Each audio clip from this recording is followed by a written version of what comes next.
presentarles, ¿sabes? Presentarles por acá mi pantalla y vamos con la presentación número 5 de las que tengo. Ahí la ven, sí, chicos. Sí, señor. Ok, perfecto. Vean. Cuando hablan de gestión de calidad o cuando se abre la historia de la gestión de calidad, pues tenemos que irnos atrás en el tiempo y buscar como antecedentes de la historia de civilizaciones. Y pues yo recientemente hice otra recopilación de datos, buscar otra información y demás. Y como siempre les digo, aquí va parte del resumen de lo que existe, ¿verdad? Vamos a ver, yo sé que ustedes son muy estudiosos y conocen muchas cosas. Ese es una ciudad que fue famosa y está escrita esta ciudad en la Biblia. Y alguna ciudad famosa que ustedes recuerden de la que aparece ahí en la Biblia, se vale batear. Esa no es Jerusalén, por aquello, no es Egipto, por si ven aquí como una especie de pirámide. ¿Quién me ayuda? No es Mesopotamia o algo así. Pues sí, pero hay una ciudad muy importante por ahí. Jordania. Casi, casi. ¿Otra ciudad?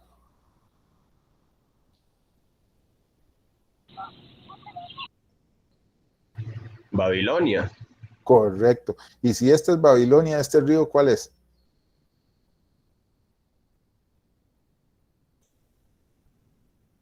Esa es la ciudad de Babilonia. Según datos históricos, cómo era que existía, cómo estaba construida, la rodeó un río muy importante. Obviamente el río aún existe, ¿verdad? ¿Cómo se llama? En la Biblia sale ese río. No es el Nilo. No era el Éufrates. Correcto, el río Éufrates. Muy bien, entonces esa es la ciudad de Babilonia y ese es el río Éufrates. Y de Babilonia, algún rey así como con un nombre medio extraño, pero famoso.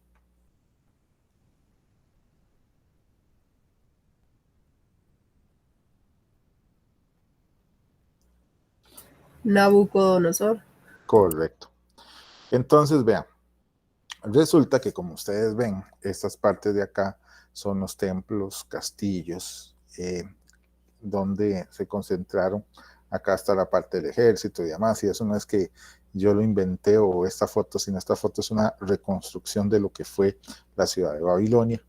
Entonces usted ve que por estos lados de acá está el pueblo y demás. Entonces, el rey Nabucodonosor tuvo al hijo con el mismo nombre, Nabucodonosor II, y tuvo a otro hijo que fue rey ya al final, Hammurabi, y él generó algo que se llama un código. El código que lo que buscaba era hacer como una especie, digamos, de constitución o leyes que generaran un comportamiento aceptable por la civilización en todos estos. Uno de los grandes problemas que tenían eran las famosas construcciones que se daban por estos lados, especialmente en las habitaciones de del pueblo, por decirlo de una forma, ¿verdad? Entonces, para que más o menos, ese es como el de los libros que investigué, ese es como la primera parte o el primer código donde se establece una legislación que lleva el concepto de gestión o el concepto de calidad, de que es básicamente, en este código se escribe, si un albañil construye una casa para un hombre y su trabajo no es fuerte y la casa se derrumba, matando al hombre, el albañil será condenado a muerte. Entonces es como decir, si usted no hace su trabajo de forma correcta y se genera una catástrofe, usted tiene que responder por esa catástrofe. Entonces, eso lo estableció él. Es prácticamente uno de los últimos reyes de Babilonia, donde se genera esta información. Entonces, para gestión de calidad podría decirse que es como el inicio donde hay algo que se puede hacer. Ahora, esta otra civilización que empezó mucho antes que los fenicios, ahí lo pueden googlear, ¿quiénes fueron los fenicios?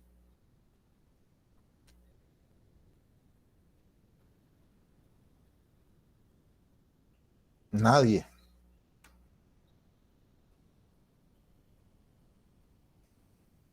Te digo lo que dice Google, entonces, profe. Ya yo deseara que no usaran Google, pero al final de cuentas, Es que no tengo por lo ni- menos por lo menos usted es honesta y dice, digamos lo que dice Google. Está bien, adelante, dígame. Dice que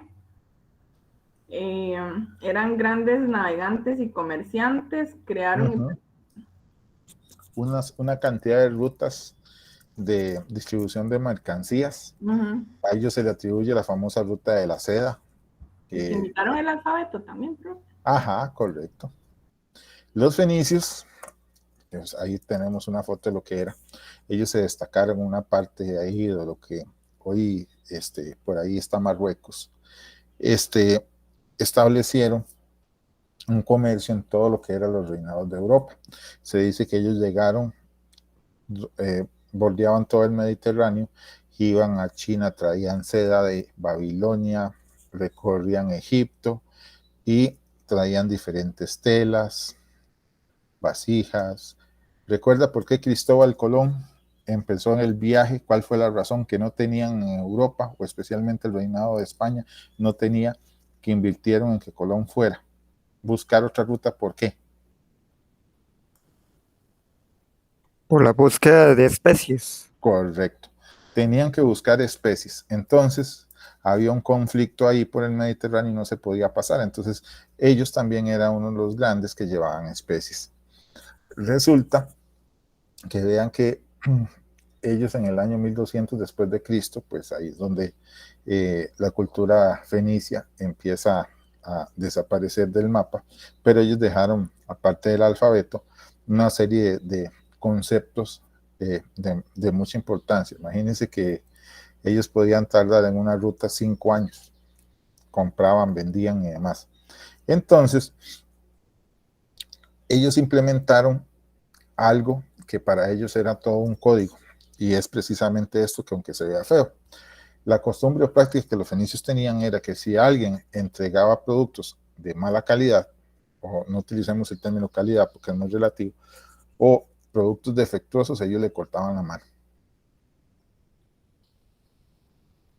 Porque ya había condiciones repetitivas. Entonces, imagínense que en la antigüedad estos dos medidas tan estrictas era basado en conceptos de que no daban o no cumplían con lo que se pretendía.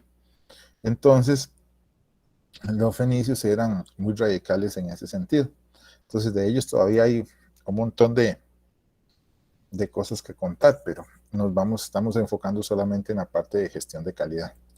Otra civilización muy importante en sistemas de gestión, donde al menos queda en una de las vamos a ver cómo era que se le llamaba, de las cámaras, sí, porque eso se le llama así, cámaras de uno de los faraones, Ramsés II, quedó esculpido como un supervisor medía el tamaño de los bloques que se usaban para las construcciones egipcias. Y acá, este es uno de los indicios que se tiene. Y con esto, pues, eso genera gran importancia. Los famosos inspectores egipcios, eso imagínense que data de 1450 años antes de Cristo. Esa parte jeroglífico que está. Obviamente ahí van los carruajes del faraón y demás. Pasando de era en era, se viene la parte de la Edad Media, que ahí hay diferentes partes, pero la Edad Media se caracteriza, especialmente por si ustedes leen la historia, son guerra tras guerra, países contra países, regiones contra regiones. Entonces, esta historia hace que cobre gran importancia la fabricación de armas. Entonces estamos hablando de espadas, estamos hablando de corazas para defenderse de flechas, escudos, lanzas, flechas.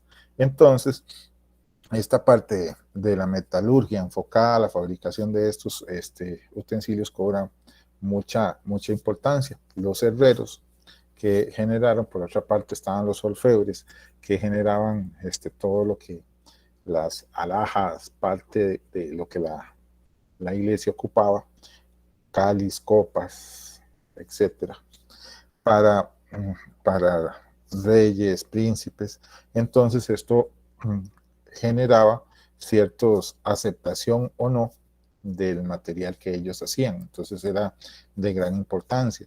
Aparte que dependiendo del lujo, de las incrustaciones de la empuñadura, en el caso de las espadas, así como las siguientes figuras que existen. Si ustedes ven los escudos de armas que tienen las diferentes regiones, ahí ustedes pueden ver, por ejemplo, el de Inglaterra, el famoso león con una rosa, y cada uno de las diferentes culturas pues mantenían esto. Entonces, la importancia que se le daba y el reconocimiento que se le daba a estos constructores de armas era de gran importancia.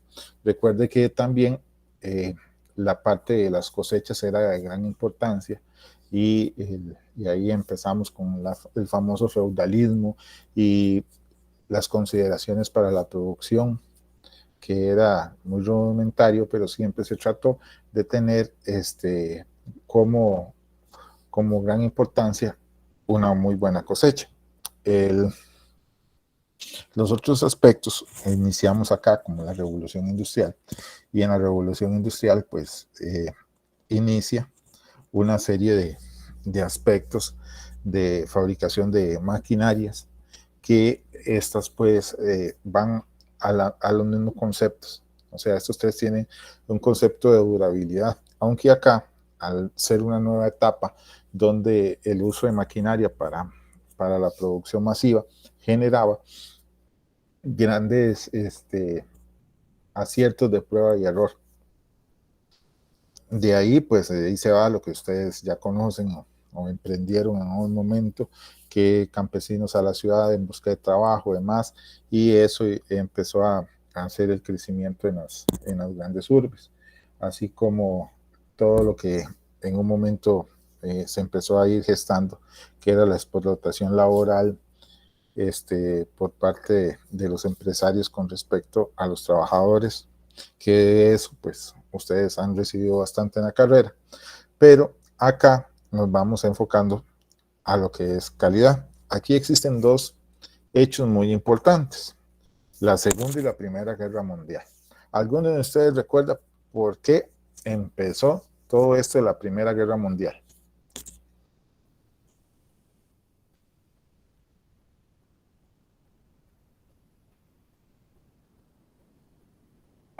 Había sido porque mataron a un archiduque o algo así, a Francisco Fernando.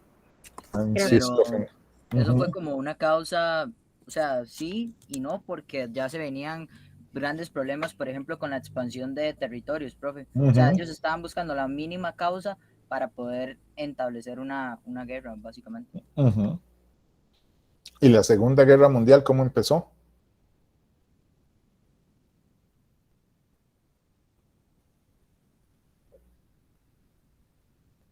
Profe, porque con la Primera Guerra Mundial los alemanes no quedaron conformes y creo que fue así como empezó, ¿verdad? Que es todo esto Ajá, de los nazis y demás. Ajá, correcto. El trasfondo es eso. Vea, lo dijo excelentemente. Primero, la muerte del archiduque, que era el heredero de la corona austrohúngara, había generado pues un problema que en realidad era las famosas divisiones terrestres en Europa. Esto hizo que los alemanes, los italianos, y por ahí estaba metido porque si usted lo busca, si no me equivoco, el archiduque fue asesinado en Eslovenia, y esto hace que intervenga Rusia, y después por otro lado empiece a comportarse Italia y Alemania, defendiendo que era justo lo que habían hecho, el asesinato de este señor, porque si llegaba al poder, pues ponía en peligro las economías y otras situaciones, especialmente los aportes territoriales. Esto empezó a generar una ruptura entre los Países Bajos, que ahí está Bélgica y Holanda, que unieron un bloque con Francia e Inglaterra, y después al final intervino Estados Unidos. Hace que sea la primera guerra que hasta la fecha, hasta 1914, sería la más destructiva. Y les digo eso no porque yo lo diga, porque los registros y demás que hablan de ella, pues simple y sencillamente, imagínense que se dice que el 60% de los soldados fallecieron, que esto equivaldría como una muerte de 8 millones, y se utilizaron gases altamente nocivos y con eso contaminaban fuentes de agua, y esto hizo que fallecieran 6.6 millones de civiles, mujeres, niños, en esos años. Entonces estamos hablando de 4 años que implicó una muerte de prácticamente 15 millones de personas. Entonces, ¿qué fue lo que generó la primera guerra? Que se empezaron a usar aviones. Entonces, de esto yo lo que quiero rescatar, de esta triste tragedia humana, de que aquí hay un gran ganador, ¿verdad? Este ganador es Estados Unidos. Recuerden que los aviones se empezaron a generar o se desarrolló en Carolina del Norte por los hermanos Wright. Entonces, estos fueron los que empezaron con todo el tema de la aviación. Se empezaron a utilizar los aviones de guerra impulsados por Estados Unidos. Se empezaron a utilizar sistemas, armas más potentes, y todo esto llevaba un concepto de supervisión enfocado a que las herramientas fueran cada vez más letales. Entonces, podemos decir que de acá, de lo que hasta un momento se manejaba con espadas, flechas y garrotes y piedras, pasamos a maquinaria bélica más poderosa. Y de acá, pues se instauró el sistema de supervisión, que para la gestión de calidad en este momento, pues fue de gran importancia ver cómo se desarrollaba o se le daba importancia a la parte bélica, que de hecho, desgraciadamente, muchas de las herramientas salen de la guerra, o sea, se invierte. Para la Segunda Guerra Mundial, pues el auge de Estados Unidos aún cobra mayor relevancia con generar diferentes, aquí ya la utilización de tanques o acorazados, que de hecho, que si ustedes revisan, Ford era uno de los encargados de hacer esto. La empresa Jeep fue la que empezó a destinar ciertos vehículos, las ambulancias las hacía Ford también. La industria aérea empieza a tener su sentido, la fabricación de buques. Entonces esto hace que la industria estadounidense, pues, quede como a la cabeza mundial y tengan gran prestigio. Al final de la guerra, en 1945, más o menos, ¿cuándo finaliza la guerra de los Estados de la Segunda Guerra Mundial? ¿En qué fecha? En 1945. Profes, creo que es en septiembre. Uh-huh. Creo, profe. Ajá. Había visto, es que no estoy seguro, profe. Ajá. Es una fecha en septiembre. Creo que es el 2 de septiembre, profe. 2 de septiembre. Okay. No sé, profe. ¿Quién dice ahí? Yo sé que alguien nos ayuda ahí con Google. ¿Cuándo finaliza la Segunda Guerra Mundial? Nadie.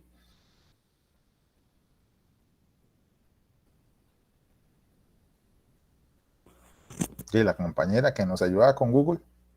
14 de agosto de 1945. 14 de agosto de 1945. Vieras qué curioso.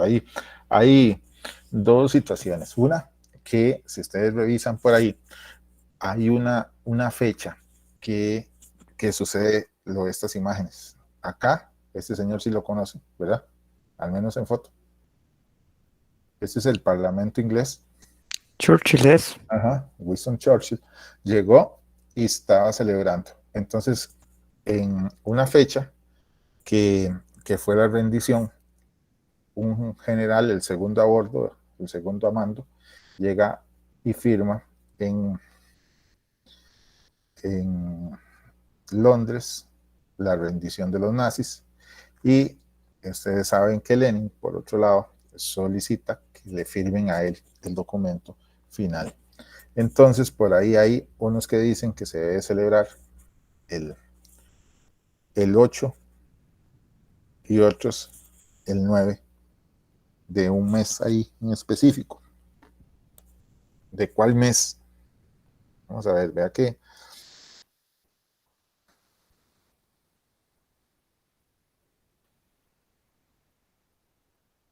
¿de cuál mes? Hay una fecha oficial donde finaliza.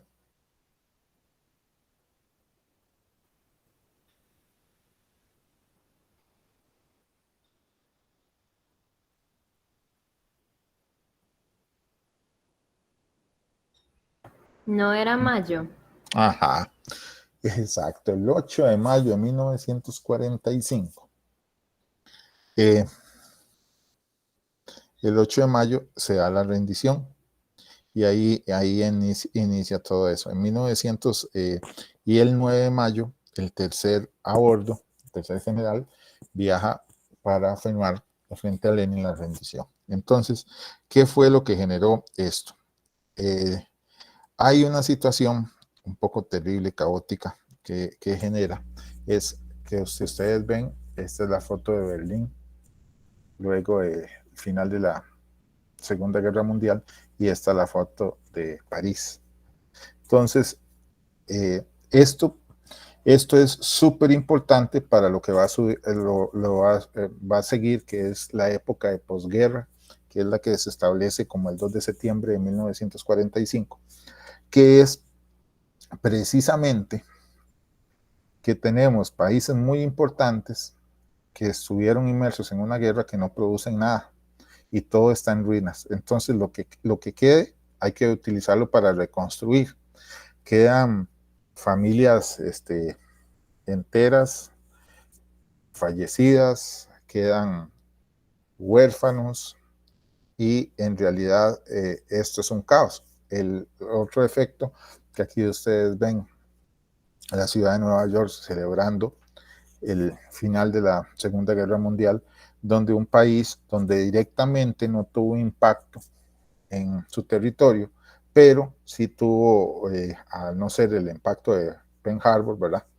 En Hawái, que fue por los japoneses, pero mientras que aquí se celebra, hay que reconstruir este país. Entonces lo mejor son sus aliados estadounidenses, que tienen toda la industria intacta para poder trabajar y para poder reconstruir. De aquí se genera una situación que viene la separación de Alemania en dos Alemanias, y eso era porque los aliados lo que hicieron es, para que Rusia apoyara, una parte de Alemania va a ser gobernada por los rusos y la otra va a ser ocupada por los aliados, especialmente por los estadounidenses. Y que esto hace que se den las famosas dos Alemanias, que como ustedes saben, esto llega a dejar de existir en la caída del muro de Berlín en el 90. Correcto, en 1989 para ser. En el 89, sí. Por el acuerdo de Gorbachev. Entonces, aunque ahí hubieron muchos otros, Nikita Khrushchev, que instituyó para generar lo que se le llamó el escuadrón o la coraza que hacía con países como Polonia, como Austria, que se metieron a la parte del comunismo, que era lo que buscaba Rusia, de tratar de evitar en épocas de Guerra Fría. Pero bueno, eso es un enano de otro cuento. Ahorita yo lo que quiero es que ustedes agarren este concepto, y para mí es muy importante para lo que sigue en posguerra, ¿verdad? Es que Alemania estaba dividido. estaba destruida totalmente Europa. Entonces, obviamente, Estados Unidos presta su ayuda para su reconstrucción, su industria empieza a tener un gran reconocimiento en Europa por lo que fabrican, automóviles, electrodomésticos, etcétera, etcétera. Entonces empiezan a tener un auge económico cada vez más fuerte. O sea, desgraciadamente, gracias a la guerra, hay unos perdedores y hay otros ganadores. Y como yo lo he dicho muchas veces, el que gana en la guerra es el que escribe la historia, y no lo digo yo, eso está por ahí en un libro de historia. Entonces, lo que genera aquí es una consolidación de Estados Unidos en esto. Pero vamos a la otra parte. ¿Cuál otro aliado tenía los nazis?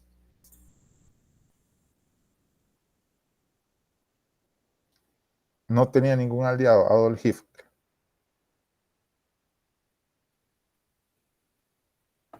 De China y otros países así como de ese tipo de, no sé, de funcionamiento.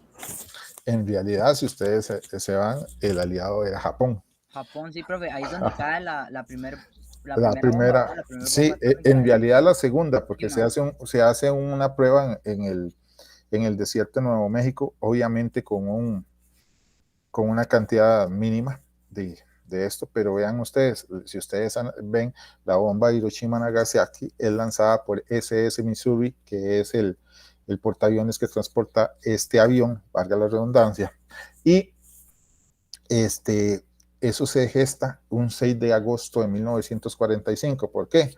La guerra terminó, pero Japón seguía. Y Japón, por eso fue que ataca Pearl Harbor. Profe, ¿y no era que también Italia, creo? Italia era parte, pero Italia, Italia se retiró, ¿verdad? se retiró en un momento, ya que vio que lo que ellos apoyaban en un inicio, los nazis lo transformaron, especialmente cuando empezaron a darse todas estas barbaries contra el pueblo judío, y que ya Hitler era que quería controlar absolutamente todo y no quería que hubiesen más que nazis en la gestión y control de la guerra. Entonces hace que se retracte Italia. De hecho, Italia no es tan dañado, pero hay una parte donde Hitler sí se revela y ingresa a Italia.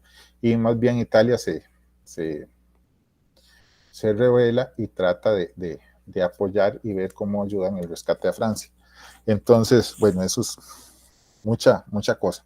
Entonces, vea que por eso es que se dice que oficialmente la guerra acaba hasta el 2 de septiembre de 1945, cuando Maruo Shigemitsu firma el tratado de paz. Pero vean ustedes que aquí esta foto es simbólica, porque yo lo que quiero es, recuerden, Estados Unidos estaba ya ayudando a controlar cómo se iba a gestar todo el proceso de reconstrucción de Europa. Por otro lado, acá lo que este señor firmó este 2 de septiembre de 1945 era que aceptaban el ingreso de Estados Unidos a ver la reconstrucción y estar sometidos a la comprobación de que no iban a volver a generar ningún tipo de guerras o generar ningún otro problema o enfrentamiento bélico, que eso era parte de lo que hacía. Entonces, ustedes ven acá la posición de este general implica mucho. ¿Qué pasa? Digamos, Estados Unidos ganó la guerra, acuérdense de que era posicionado en el mundo. ¿Qué pasa con un pueblo donde destruyeron Hiroshima y Nagasaki, donde generó una serie de enfermedades, donde se tenían que someter a la fiscalización de Estados Unidos? ¿Qué generaba eso? Sí, en los estadounidenses. Dígame, ¿qué creen ustedes que generó eso? La clase casi está como el precio de la historia, ¿verdad?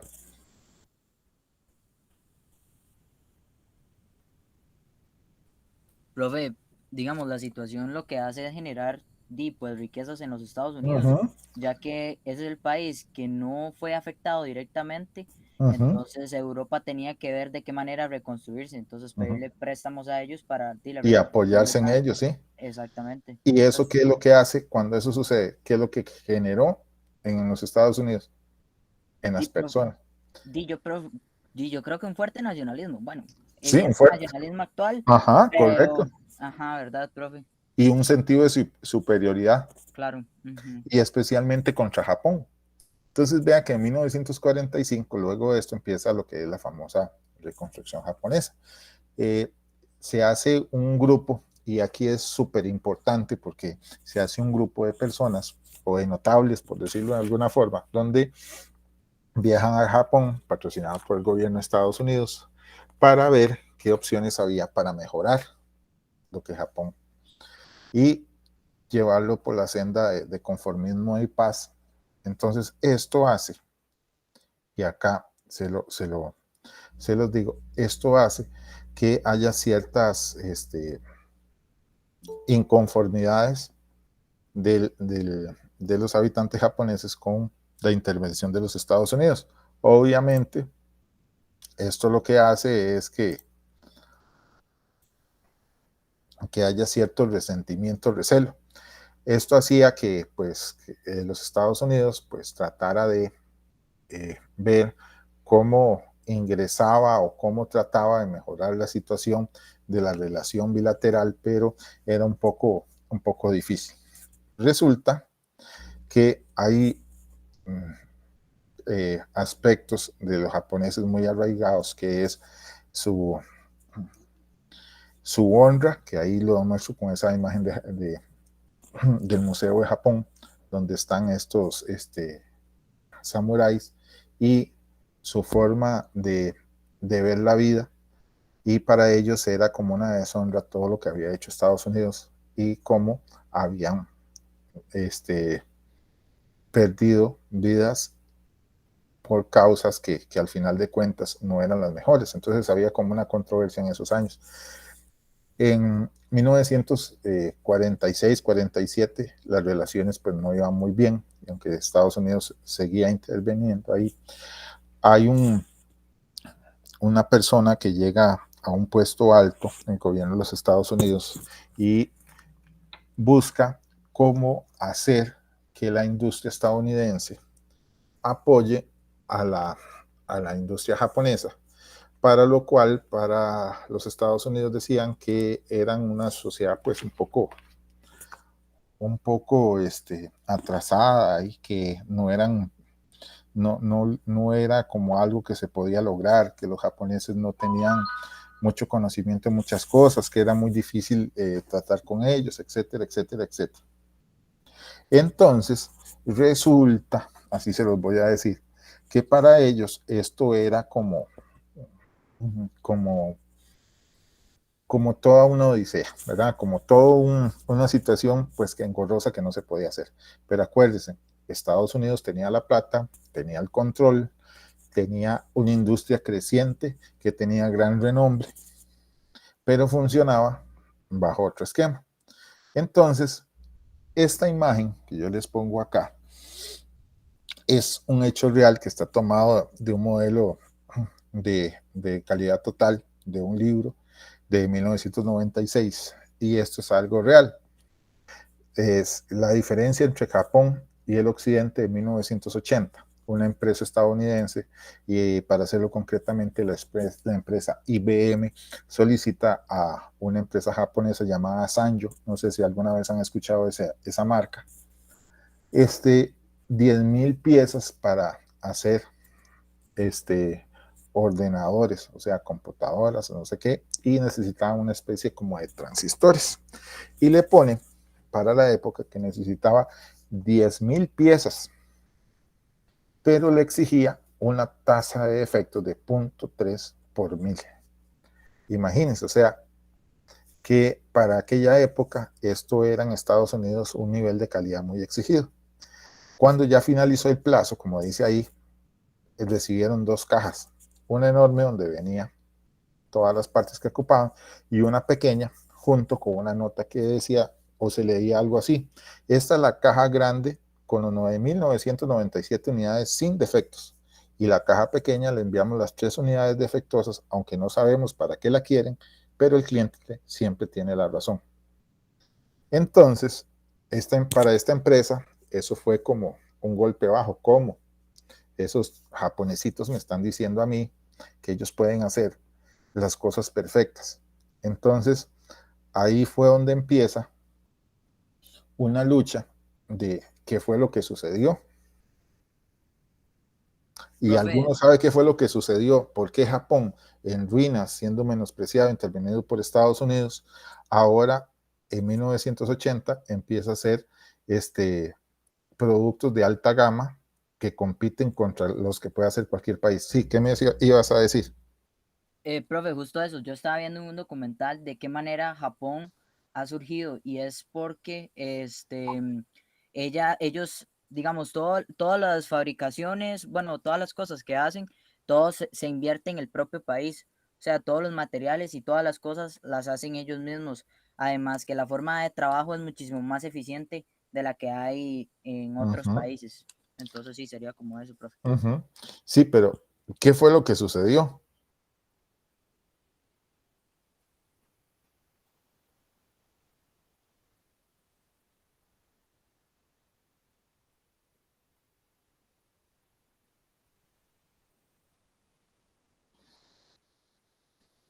¿Qué fue lo que generó que esto se diera? ¿Qué fue lo que pasó que se diera este cambio? ¿Quién me ayuda? Aunque sea que me digan, no, ni idea, no sé qué fue lo que pasó, pero de estar en ruinas a ser una potencia, vendiendo artículos superiores a lo existente. Profe, puede ser tal vez la calidad. Sí, obviamente. Ajá. Sí, pero ¿qué fue? O sea, ¿qué fue lo que hizo que ellos hicieran ese cambio tan radical?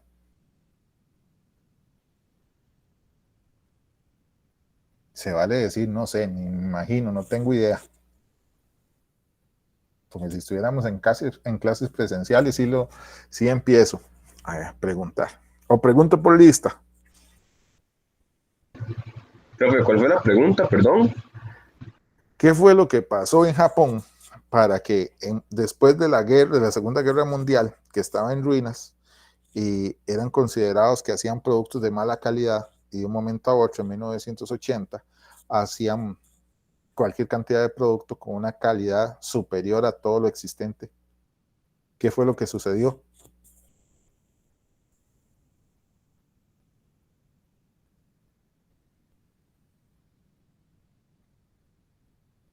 Nadie sabe. Digan, se vale decir que no sé, no me acuerdo. No, la verdad es que yo no sé, profe. Sí, así, honestamente, o sea, Ok, sí, profe. sí, no sé, porque qué fue lo que pasó, o sea, eso es parte de la historia. Vea. Yo lo que quiero es que ustedes se pongan en ese contexto. Destruido, no tiene recursos naturales, absolutamente intervenido por Estados Unidos. ¿Qué fue lo que sucedió? Entonces mucha gente habla y ustedes lo van a ver y decir que resulta que los japoneses son muy buenos, que hacen productos de alta calidad. Ese término de calidad después lo vemos, pero ¿qué es en realidad lo que sucede? Vamos a ver. País destruido, intervenido por Estados Unidos, siempre tenía una fama de que los productos eran pésimos y había que reconstruirlo, gran parte. Entonces, yo sé que en la época que ustedes nacieron, ese estigma de que eran productos buenos, excelente. Cuando yo era niño o cuando fui niño, empezaban a llegar artículos a Costa Rica hechos en Japón y eran mejores de los que habían en... Yo me acuerdo que en mi casa había un televisor de una marca estadounidense, Sharp. Luego compraron un televisor de una marca Panasonic y el bendito televisor Panasonic era superior en imagen, en sonido, en todo. Luego compraron hasta un equipo de sonido y el equipo de sonido, pues, de una marca Sony era mejor al JVC que tenían en la casa de mi abuelo. Entonces, y todavía más barato. Entonces, yo lo que les puedo decir es que todas estas ideas llegó por medio de un profesor medio loco que dio un día una clase, o no decir una clase, sino le dijeron que si él podía ir. Hay dos partes de la historia que todavía no le he podido asegurar. Hay una parte de la historia que dice que invitaron a los ministros y al séquito de ministros japoneses a ir a Estados Unidos para que les dieran una conferencia y que vieran cómo funcionaba el sistema, gran sistema de producción estadounidense. Entonces ellos fueron a todo lo que es la fabricación de autos Ford, etcétera, etcétera, con gran apego. Llegaron a una universidad donde hay un profesor que era muy amigo o fue el profesor de un político de apellido Charles, que en su momento él tuvo un puesto de asesor del presidente. Entonces, él le dijo que este profesor podía acogerlos y demás y darles una conferencia. Una tarde en 1950, se dice que el profesor, este señor que ustedes ven aquí en foto, William Edward Deming, da una charla que estaba para 1 hora y al final terminó casi por 5 horas por las preguntas de los japoneses. Y él precisamente dominaba el japonés a la perfección, aunque como él decía, no lo escribía. Él empezó a explicarles las razones. Entonces Deming era un tipo que estaba en contra de la forma como Estados Unidos producía y estaba en la forma de los conceptos de Taylor para el control y gestión de la producción. Entonces, como quien dice, este señor pues era alguien que estaba en contra del sistema de Estados Unidos, pero aún así generó un gran apoyo y especialmente en el primer ministro japonés. Se dice que después de esa conferencia, Deming fue invitado a que fuera a Japón y con decirles que las ideas locas de este señor fue lo que simplemente Japón utilizó y generó. Entonces, es más, el premio al honor a la gestión de calidad en Japón se llama Premio William Edward Deming y fue integrado en 1955, o sea, 5 años después de que inició. Y si ustedes revisan y buscan en la historia, Toyota inicia sus exportaciones en 1965 a Estados Unidos con no muy buenos efectos, pero para los años 70 y algo más, Toyota compite con Ford ganando terreno. Después inicia otro gigante automovilístico con el nombre de Honda, que aunque en Japón todavía no consideraban que como alguien que fabricaba motocicletas produjera carros y los carros fueran tan buenos como las motocicletas, pero bueno, eso es otra cuestión. Nos vamos a ver a la idea de Deming, que esta idea es básicamente lo que generan todos los conceptos de gestión de calidad. Deming buscaba establecer estos 4. Primero, usted entienda cómo funciona el sistema. Luego, comprenda que todo sistema, proceso productivo, tiene variaciones. Aplique la teoría del conocimiento y use psicología. Esos 4 puntos se ven muy simplistas ahí, pero cuando él dice valore el sistema, lo que decía es que uno tiene que entender, los administradores son los más importantes porque tienen que entender cómo hacen las cosas y para qué las hacen, y siempre un operario va a trabajar diferente a otro. Para eso tiene que aplicar la teoría del conocimiento, que básicamente es un libro que Deming utilizaba mucho, escrito en 1920, que lo que decía es que el conocimiento humano se basa en observar y analizar su entorno, que cada quien observa y analiza y puede generar conocimiento de lo que ve y analiza, porque no hay conocimiento sin observación. Entonces a él le gustaban mucho los refranes, porque él decía que era conocimiento generado de situaciones que vivió alguien y quedó en la cultura popular. Y él decía que, contrario a Taylor lo único que generaba era que las personas tenían que ser tratadas con un látigo y a gritos, y es lo que decía: todas las personas necesitan ser tratadas como seres humanos. Entonces, valorando estos 4 principios, fue lo que al primer ministro japonés de entonces les llamó mucho la atención. Profe, ¿podría repetir la explicación del punto 3, porfa? Ahorita lo vamos a ver más a fondo. Ahorita van a ver ustedes para que vean la teoría del conocimiento. Yo no sé si ustedes llevan en filosofía algún curso. Esto es una rama de la filosofía. De hecho, es una teoría. Entonces voy a ir viendo. Valorar el sistema. Para Deming, él decía que cualquier sistema, de lo que sea, debe ser conocido por todos, accionistas, dueños, el gobierno, o sea, todos tienen que entender qué es lo que va a hacer, entender lo que vamos a hacer y cómo. De hecho, en la práctica, en Japón, y aquí les voy a hacer una pregunta, ¿qué sentirían ustedes si ustedes recién graduados llega alguien y les dice: les vamos a dar trabajo, pero eso sí, usted va a pasar 3 meses como misceláneo, unos 6 meses como operario y 1 año como inspector de calidad para luego ya poder llegar usted a su puesto de administrador?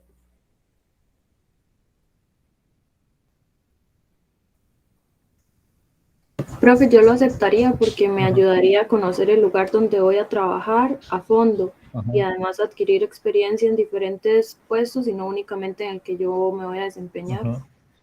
Deming era un ferviente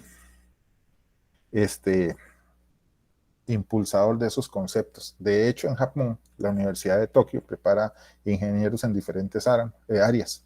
Un ingeniero eléctrico, para llegar a trabajar a Sony, tenía que pasar esas 3 condiciones: ser misceláneo, ser operario, ser supervisor, trabajar en la área bodega, trabajar en la área de empaque, para poder llegar a trabajar para lo que estudió. Básicamente en ese proceso se tardan 2 años. ¿Qué era lo que él decía? Que si usted, nadie, nunca va a conocer el trabajo que quien lo realiza. Entonces, para poder usted mejorar cómo se hacen las cosas, usted tiene que conocer todas las partes del proceso, tiene que conocer todo el sistema, y no hay mejor forma que estar en la práctica. Ningún jefe, ningún administrador puede decir que conoce si nunca ha realizado la tarea a la cual él administra. Ese es uno de los principios. Por eso es que él dice que hay que valorar el sistema, porque usted no puede poner gente a gerenciar, a administrar, a dirigir, si no conoce y no sabe de lo que se está hablando. Cosa que en Occidente, aún a estas alturas, 2021, eso no ocurre, ¿cierto? Entonces él decía: capacite al personal. Lo que usted invierta en capacitación es una inversión en su producto o servicio. La información y los recursos tienen que estar de primera mano. Si hay interrupciones de trabajo, siempre busque las razones por qué no se puede producir y arregle. Siempre haga políticas y prácticas administrativas que tengan fundamento social y beneficio para los trabajadores, porque si las personas no instituyen el liderazgo y se creen autoritarios, las personas van a trabajar por miedo y van a generar resistencia. Una persona que trabaja con miedo no hace productos de calidad. Ven ustedes lo que significa para Deming valorar un sistema. Estamos hablando de 1950. Él, para que Japón llegara a ser lo que fuera, tardó 10 años. Y Japón empezó a implementar, y una y otra vez volvía a fallar, volvían a intentarlo, nunca se cansaron de hacer. Entonces, por eso decían que el profesor Deming, profesor de la escuela de la Universidad de Columbia, estaba loco. Decía cosas que eran imposibles de hacer, solo en la mente de él podía hacer.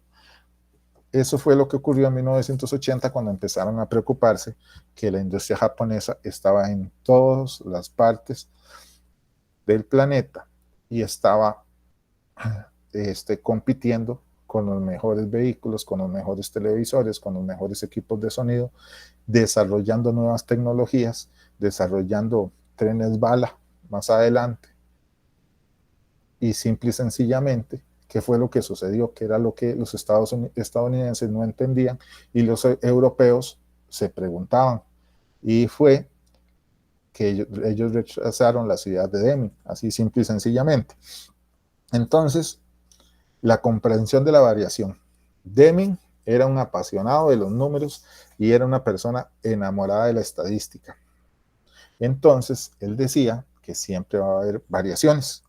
Todo proceso tiene variaciones. Entonces, en la estadística usted tiene que entender qué es lo que causa la variación. Y si existe cualquier proceso de producción y servicio, va a existir variaciones. Lo que usted tiene que hacer es que las variaciones sean las mínimas posibles. Se dice fácil, pero hacerlo es un poco complicado. Primero se entiende el proceso, luego se trabaja en reducir la variación. Por eso él decía que si un administrador no entiende cómo se hace el proceso, nunca va a poder solucionar nada. Ahora sí, la compañera que me preguntó por la teoría del conocimiento.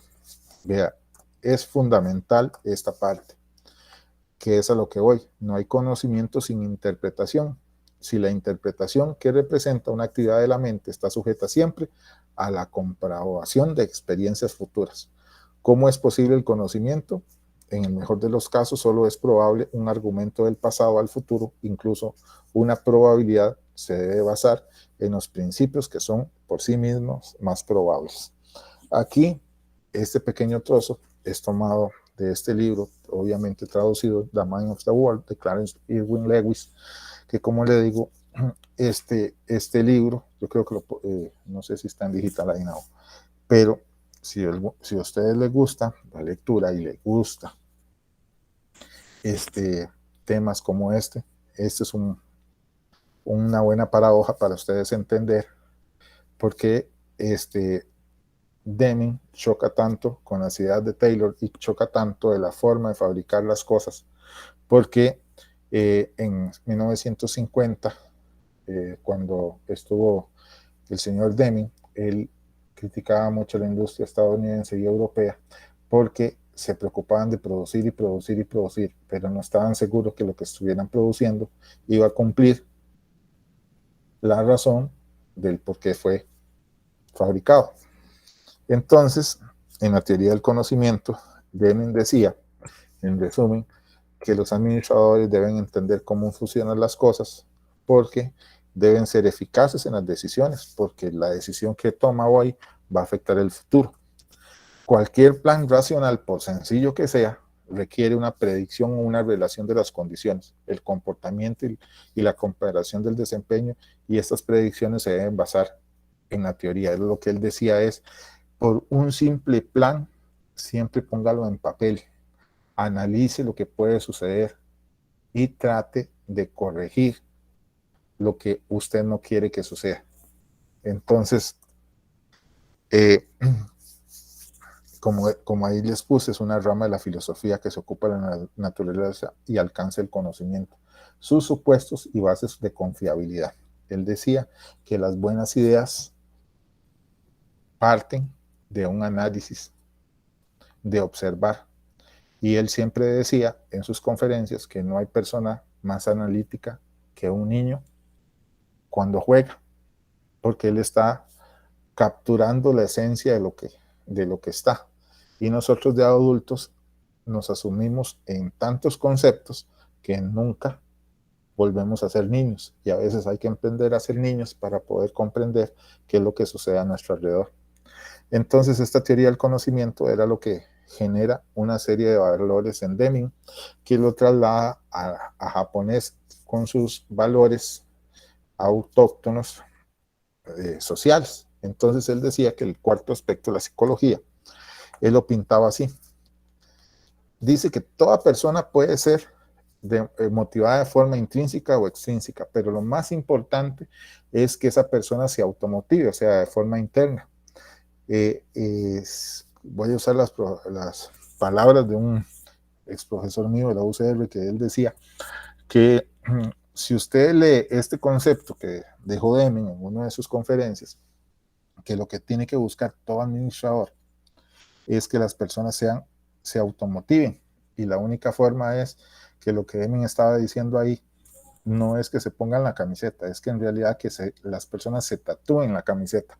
Entonces, lo que él decía era que usted tiene que entender el comportamiento humano y darles un trato justo. Por eso, la otra parte de que los trabajadores que iban a ocupar puestos altos empezaran a trabajar desde el puesto más simple o más sencillo, era que ellos vieran las realidades humanas de sus compañeros y nunca se creyeran superiores a ellos, porque todos somos, al final de cuentas, seres humanos. Entonces, Deming lo que decía era que como un producto iba a salir bien cuando un supervisor pegaba gritos, maldecía o trataba mal a sus trabajadores. Entonces, a raíz de esos tres factores, él decía que la industria estadounidense, si continúa en esas formas, estaba conducida hacia el fracaso. Y en esa conferencia le dijo: ustedes por idiosincrasia tienen todo para que Japón crezca, porque ustedes tienen valor, ustedes tienen disposición y ustedes tienen disciplina y tienen muchas ganas de surgir. Con esas cuatro cosas nosotros podemos hacer un gran trabajo para que Japón crezca. Para el gobierno de Estados Unidos fue como un alivio, porque Deming pues apaciguó todos los ejemplos de rebelión, por decirlo así, pero en realidad lo que él le estaba diciendo no era para aplacar problemas, sino era en realidad que él quería poner sus ideas a funcionar. Y él siempre lo dijo, y era esto, que todos nacemos como una necesidad de amor y cariño en toda relación. Entonces, la relación y cariño hay que promover todo lo que tenga que ver con dignidad y autoestima. Si usted hace lo contrario, va a opacar a las personas, y al opacar a las personas, esa motivación intrínseca se convierte en un repudio hacia el trabajo o la forma de hacer. Y entonces ustedes han escuchado esa frase: uy, qué aburrido, hoy es lunes, ay, qué pereza, hoy tengo que ir.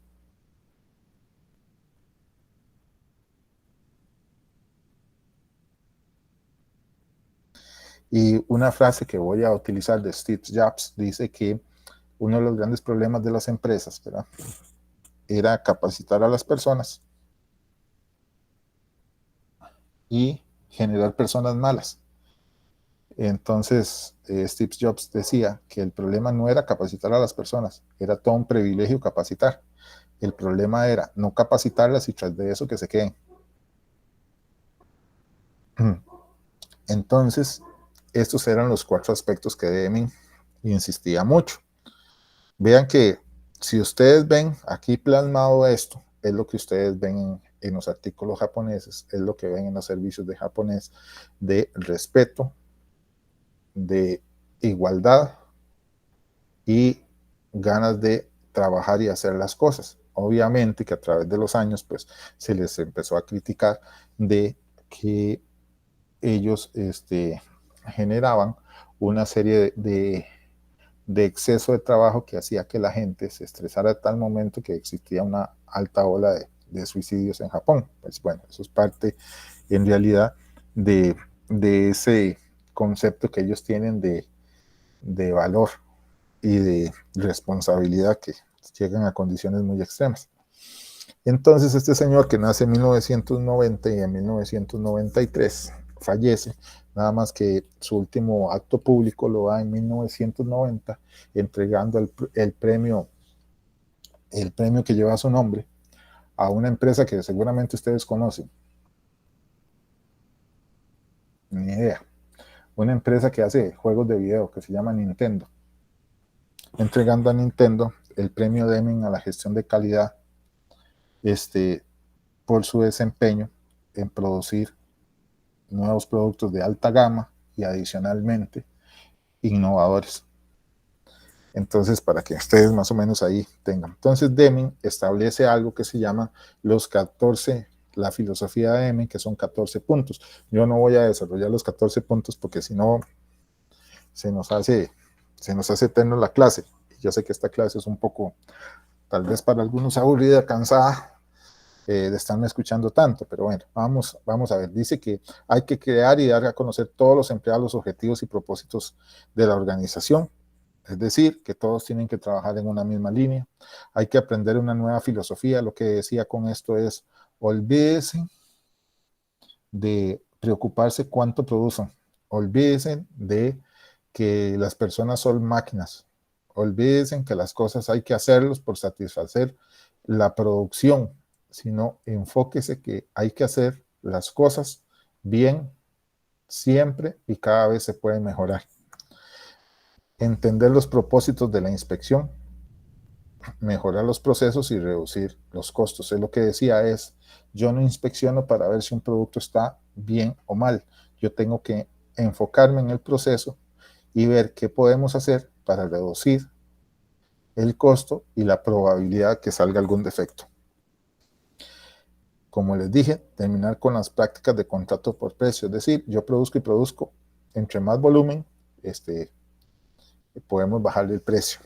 Es lo que decía, y era un concepto que ustedes recuerdan que después Michael Porter lo hace como una parte diferenciadora. Él decía, si yo hago productos de una alta gama, van a ser tan apreciados que a mi cliente no le va a importar el precio.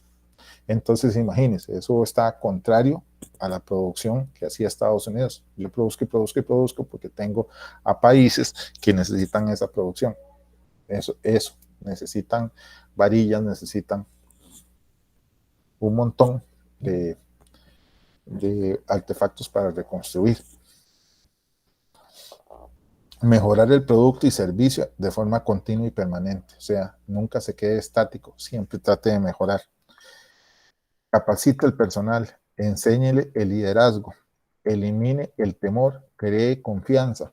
Eso es lo que él decía, si usted capacita a las personas, hace que tengan un ambiente agradable, y aparte de agradable, él decía de agradable iba desde el color, el uniforme que usaban, y adicionalmente sentirse motivados, así como un pago justo, hacía que las personas generaran más confianza en la empresa. Optimizar los objetivos, propósitos de empresa, equipos y grupos de personas, o sea, optimizar que se olvidaran de reuniones para perder el tiempo, sino que se enfocaran en mejorar. Eliminar las exhortaciones para la fuerza laboral, es lo que decía son seres humanos y tienen que ser tratados como seres humanos. No podemos hacer que las personas se enfermen en el trabajo. Figúrese que tenemos que trabajar de una forma segura. Los otros 4 puntos son muy simples. Muy simples. Mejore los métodos antes de hacer cuotas o números. Elimine la administración por objetivos. Una vez aprender mejor cómo funcionan los procesos y cómo mejorarlos. Él decía que los objetivos a nivel occidental están enfocados en cuánto produce, cuál es el costo y demás. Elimine las barreras que evitan que las personas se sientan orgullosas de su trabajo, todo lo que tenga y genere negativismo. Fomente la educación y la automejora personal. Es lo que decía que usted tiene que capacitar a las personas, pero también tienen que enseñarles a cómo vivir mejor, cómo desarrollarse. Emprender acciones para lograr la transformación. Entonces, acá, este es el famoso ciclo de Deming. Ese lo conocían ustedes. O el mejora continua. Usted va a planear un cambio, va a hacer que ese cambio se dé, va a analizar cómo lo va a controlar y lo va a implementar. Ese es el famoso ciclo de mejora continua que Deming desarrolló. Se durmieron todos, que no se escucha. Aquí estamos, Nadie profe. dice nada. Ah, bueno, qué dicha. No, Creí pero que que ya yo se sí habían estoy poniendo dormido. atención porque aquí está lloviendo un montón, casi no lo Ajá. escucho. Ah, bueno, bueno. Está bien, qué dicha. Vean, de conceptos de estadística, bueno, ahí yo les dejo la definición, que es la recolección de elementos cuantitativos, es la ciencia que trata de recolectar, tabular y analizar e interpretar datos. Ahí les puede quedar toda esa información. Existe la estadística descriptiva o deductiva para describir o analizar un sujeto o un grupo. La estadística inductiva que trata de determinar partiendo de una cantidad limitada de datos o muestras, o lo que ustedes ven en la estadística inferencial, y para tomar una conclusión, porque a veces el grupo es muy grande y no vamos a poder medirlo todo. Entonces, recolectar datos, se reúnen datos para observar directa o en forma indirecta. Existen una serie de variables y hay variables directas y variables continuas. Yo no voy a preguntar mucho esto ni voy a poner, porque a mí lo que me interesa es más que todo el fondo de la práctica de estos datos, pero ahí para Deming esto era fundamental.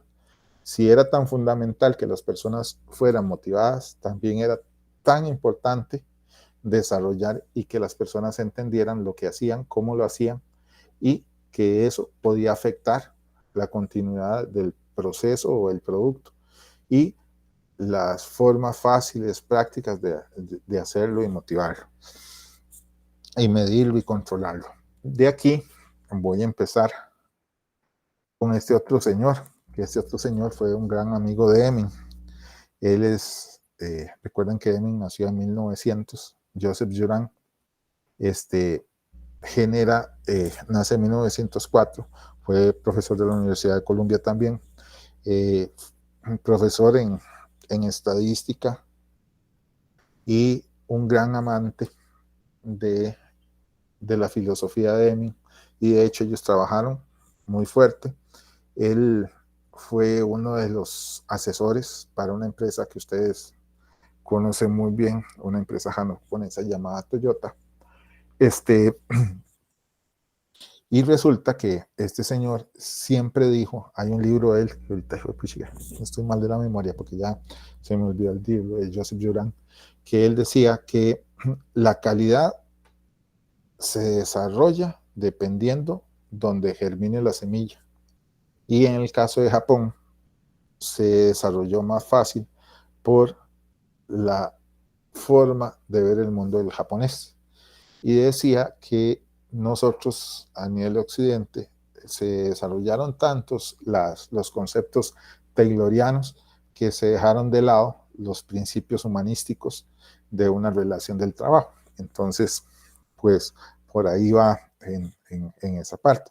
Entonces, Joseph Juran, y una de las cosas que les voy a decir antes de continuar, las teorías que ustedes han visto de administración, todas las teorías van en la misma línea, ninguna se contradice en una de otra.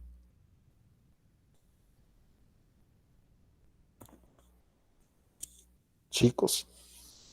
Profe, o sea, no, tal vez no es como que se contradice, pero por ejemplo, está como, es que no recuerdo el nombre, pero el que estaba como con esto de Ford, ¿verdad? Ajá. Ajá, digamos, él pensaba que el ser humano básicamente era un robot y tenía que estar constantemente haciendo las cosas y existía una sobreexplotación sobre los trabajadores increíble. Sí, Después correcto. de eso, no recuerdo, pero creo que era como la teoría de como recurso humano, básicamente, donde le da la importancia al ser humano como debería de ser. Entonces, en esta línea, pues, tal vez ambas se contradicen, o tal vez, pues, el pensamiento va cambiando también, profe. Sin embargo, en la actualidad, pues, existe de todo un poco en cuestión de mercados. Pero, profe, sí, básicamente no es como que exista tal vez una contradicción, pero existen variantes en cada uno, profe. Sí, y vieran qué curioso, porque las teorías o las filosofías de calidad, ninguna se contrapone o se contradice, sino lleva la misma orientación, y es la misma orientación que Deming generó, que las personas tienen que tratar como iguales, como personas, tienen que instituir capacitación, tienen que hacer ustedes que esas personas desarrollen conocimientos de estadística, hay que explotar a las personas en el sentido de que ellos se generen y se desarrollen como personas, instituir espacios para las familias. Entonces, todo eso hace que la empresa sea, como él decía, sea la segunda casa de la persona, pero esos trabajadores tienen una segunda casa, tienen que ser una segunda casa agradable y que ellos se sientan motivados. Y este señor era muy dado a esa parte. Juran decía que para que esto funcione, los dueños son los primeros en entender que no hay forma alguna para que los dueños puedan entender. De hecho, este concepto lo aplicó un japonés, porque también se desarrollaron grupos de ingenieros japoneses que desarrollaron una infinidad de conceptos que ahí, que entre ellos está, imagino que ustedes han escuchado el nombre, Ichikawa. Me imagino que sí. Sí, profe, pero lo he escuchado más tal vez en la ingeniería industrial. Que ese es el padre del diagrama de Chicago, de espina de pescado, diagrama de causa y efecto. Ishaiki Ono, que generó en Estados Unidos todo un emporio a través de Honda, y él lo que utilizaba era esto. De hecho, a él cuando se retiró, General Motors lo buscó para que hiciera lo mismo que hizo con Honda, y lo que él preguntó fue, los accionistas estarían de acuerdo que yo fuera a trabajar con ellos. Y el presidente le dijo, ellos no tienen la menor idea, pero ahí los convencemos. Con solamente eso, él decidió no trabajar con General Motors, porque él decía que si los accionistas no están convencidos y no quieren instituir un sistema de gestión de calidad, simplemente nunca se va a poder llegar a nada, porque lo único que ellos ven son los números de las utilidades. Capacitar a toda la jerarquía administrativa en los principios de calidad, luchar para mejorar la calidad a una velocidad inusual, informar las metas de calidad a los ejecutivos. Para Juran decía que las metas de calidad eran muchísimo más importantes que la utilidad, porque la utilidad es para un periodo, las metas de calidad tienen que ser para siempre. Hacer participar la fuerza laboral en la calidad, porque este concepto es que nadie sabe cómo se hace el trabajo que en realidad el quien lo realiza. Revisar la estructura de recompensas y reconocimientos para incluir la calidad. Entonces, para él, esto no era un juego. Él siempre decía que hay que enfocarse siempre en cómo las personas son reconocidas. Él instituyó algo que le llamó la trilogía de calidad. Él decía, planifique la calidad. Entonces, esto es un proceso para preparar los objetivos de la calidad. Hay que establecer o satisfacer esos objetivos mediante controles, y siempre hay que analizar lo que está sucediendo contra sus objetivos para ir mejorando. Entonces, si Deming lo hacía en 4 pasos, él lo hacía la trilogía en 3, pero él lo hacía de una forma más gerencial, por decirlo así. Este otro señor, que fue exalumno de Juran, a él le encantó también este tema de calidad. De hecho, él fue asesor de General Electric y Motorola. Phil Crosby, que nace en 1926 y muere en el 2001. Él decía que él luchaba mucho con el siguiente concepto, y era que la calidad es simplemente cumplir con requisitos, no es elegancia.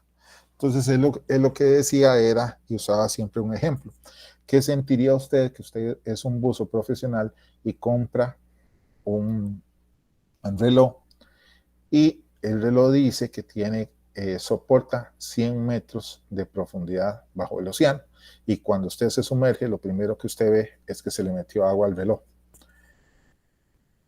¿Qué se siente? ¿Ustedes qué sentirían con eso? Decepción con el producto, profe. Decepción con el producto. Que me estafaron. Ajá. Entonces, él lo que decía es, esta frase, la calidad significa cumplimiento con los requisitos, es, si yo digo que esto va a soportar 100 metros de profundidad, los tiene que soportar. No es que se vea bonito, que brille, que tenga olor agradable, sino simple y sencillamente cumpla para lo cual fue hecho. Esa es la razón por qué se fabrica ese producto. Él decía que no existen problemas de calidad. El problema es hacer las cosas sin calidad. La economía de la calidad no existe. Economizar en materiales simple y sencillamente va a generar problemas más severos. La única medida de desempeño son los costos de la calidad, es decir, eso es una paradoja, es no hacer las cosas conforme a las especificaciones. Eso sí es un costo grave. Y la medida de calidad es hacer las cosas cero defectos. Con esto de cero defectos, hubo un alumno de Crosby que de apellido Smith, bueno, aquí está el nombre, Bill Smith, en 1982 en la compañía Motorola, él empieza a desarrollar algo que popularizó General Motors, que como yo les dije, por ahí andaba Crosby detrás. Entonces, convierte toda esta filosofía administrativa en algo que se le llama Six Sigma. ¿Lo han escuchado ustedes? Que es cero defectos. Entonces, vean ustedes los logros de Motorola cuando aplicó esa metodología. Aumentó en 12,3% su productividad, redujo los costos de no calidad, es decir, de rechazos o productos dañados en un 84%, la eliminación de errores o defectos de un 99,7%, ahorros de 11 billones de dólares y un crecimiento anual de un 17% en compuestos sobre ganancias e ingresos sobre las acciones. Entonces, como ustedes ven, aplicar esto hizo que en aquella época, junto con las ideas de Michael Porter, era como un nuevo hallazgo para la gestión de calidad, pero en realidad era aplicar lo de Deming de 1950 a establecer un concepto estadístico. Ahorita les explico este concepto estadístico.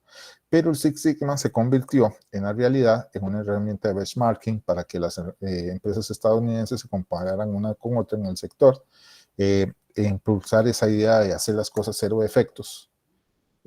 Estableció una métrica de concepto y una filosofía de mejora continua, que si ustedes ven esta filosofía de Six Sigma, no es simple y sencillamente es aplicar los conceptos de Deming, los conceptos parte de la gerencial de Juran, y aplicar conceptos estadísticos y enfocarse en los conceptos que ponía Crosby.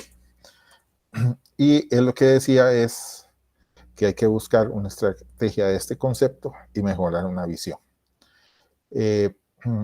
Lo que es Six Sigma, lo que es en ¿esto qué es? ¿La curva qué?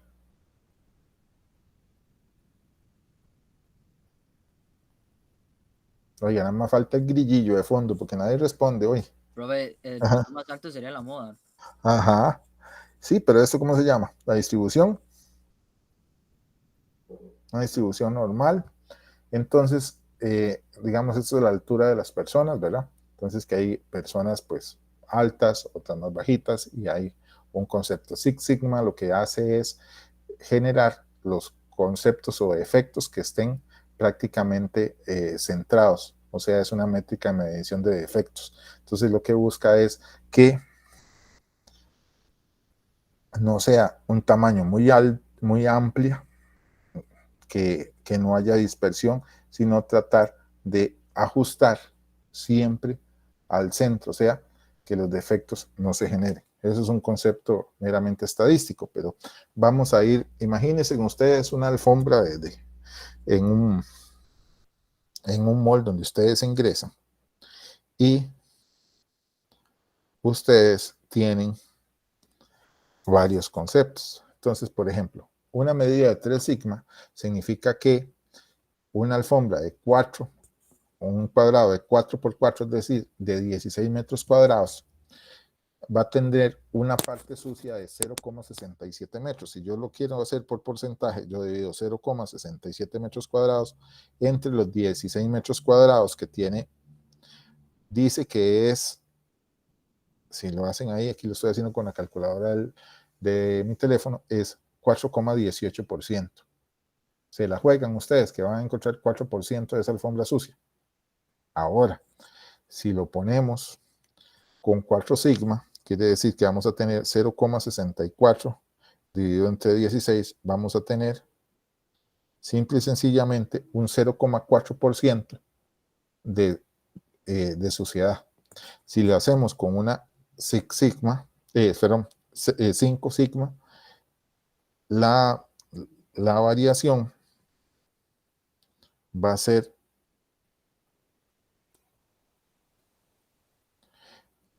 de 0,0125% de suciedad.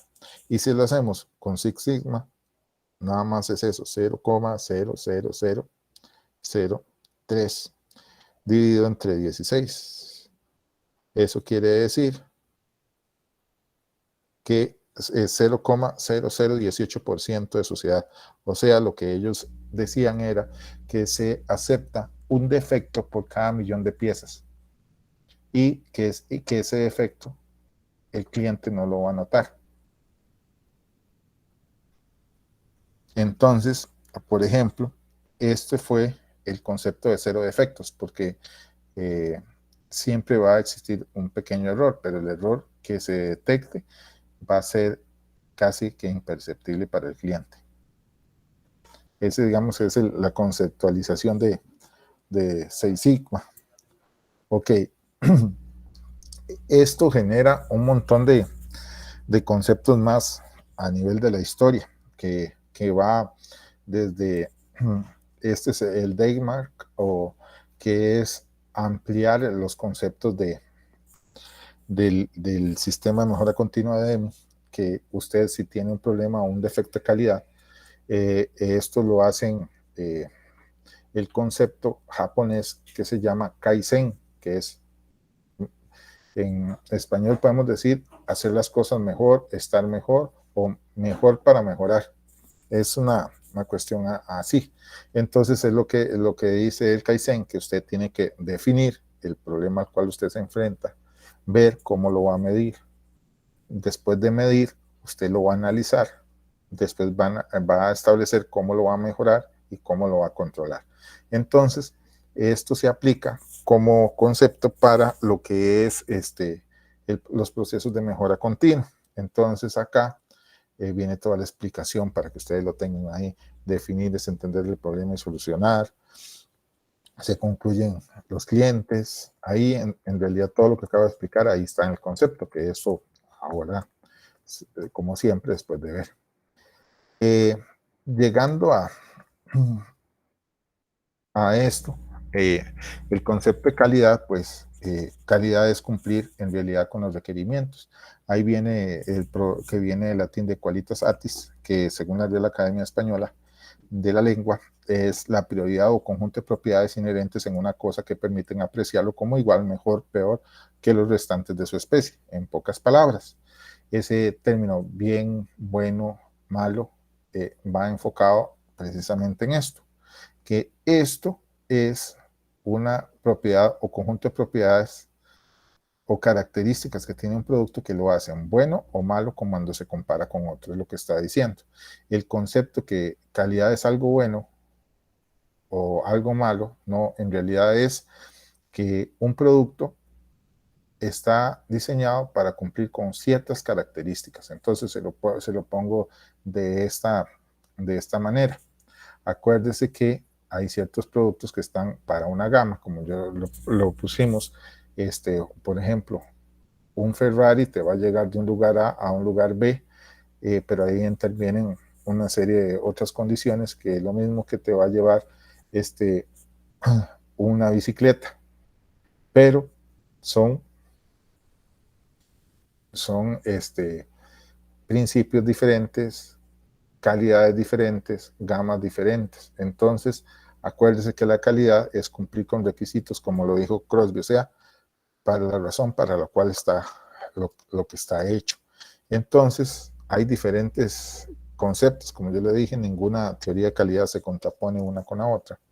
Estas teorías más bien se complementan utiliza principios estadísticos y se enfoca en la capacitación y el conocimiento de las personas. Y en este concepto que lo estableció muy bien Deming, nadie conoce mejor su trabajo que quien lo realiza. Definiciones de calidad, ahí pueden ver la definición de la American Society for Quality, la formalidad y especificaciones, hacer las cosas bien a la primera, considerar la calidad como una variable inmesurable, y un sistema es un conjunto de elementos interrelacionados que sirven para algo, que esto es una visión tomada de la ISO 9001-2015, y los elementos interrelacionados actúan como todo un objeto para lograr una misión. Si se quitan o se añaden nuevos elementos, el sistema cambia. Entonces, si el sistema se divide, se consiguen más sistemas iguales. Por el contrario, es muy probable que un sistema deje de funcionar. Entonces, eso es lo que dice la norma ISO, que siempre hay que ver todo como un conjunto, no como partes separadas, porque eso generaría un error. Entonces, aquí viene, digamos, que un sistema funciona como un todo. El ejemplo ahí, sistema digestivo. En esto lo voy pasando rápido, porque esto más que todo son como conceptos de la ISO 9001-2015, que eso lo vamos a ver como más enfocados en su momento. En un sistema de gestión se entiende que un negocio es la ocupación de lo que se dedica a una organización, ya sea pública o privada, y también entidades públicas como privadas se organizan en un sistema de gestión mediante el cual generan para sus clientes usuarios los servicios demandados. Se dice que un sistema de gestión tiene estas partes de acuerdo a la 9001: un proceso, un producto o servicio, clientes o partes interesadas, que en toda norma ISO ustedes van a ver la palabra stakeholders, que es en realidad todos los interesados, recursos, estructura organizativa, directrices y documentos. Todos estos juntos van a formar el sistema de gestión de calidad. Entonces, procesos, ahí ustedes tienen las definiciones, productos y servicios, que es el resultado de toda la gestión del proceso, los stakeholders o las partes interesadas, y los recursos, que hay varios tipos de recursos, que es el recurso de personas, recursos de infraestructura, el recurso de materiales, recurso en conocimientos y en capital. Por su parte, existe toda la documentación, que eso se puede traer permisos, patentes, procedimientos de trabajo, planos, las directrices generales, que son todas las políticas que se van a desprender, consiguiendo, van en una línea, se acuerdan a lo establecido según las políticas. La famoso, esto por ahí ustedes lo tienen que haber visto en algún momento, el famoso Maslow con esa pirámide. Entonces, las directrices generales, existen política, estrategia y objetivos que van a dirigir a la empresa. El proceso va a ser afectado por los requisitos de los clientes, las partes interesadas. Están los recursos que se van a utilizar para desarrollarlo, los documentos, instrumentos, estructura organizativa, los roles, para que pueda salir un producto o servicio y puedan salir documentos. Como les digo, esta parte de lo que es la ISO 9001, pues la vamos a ver con un poco más de detenimiento. Ahorita, aquí finaliza esta presentación, pero no finaliza la clase aún. Voy a dejar de presentar para buscar algo que necesito. Ahora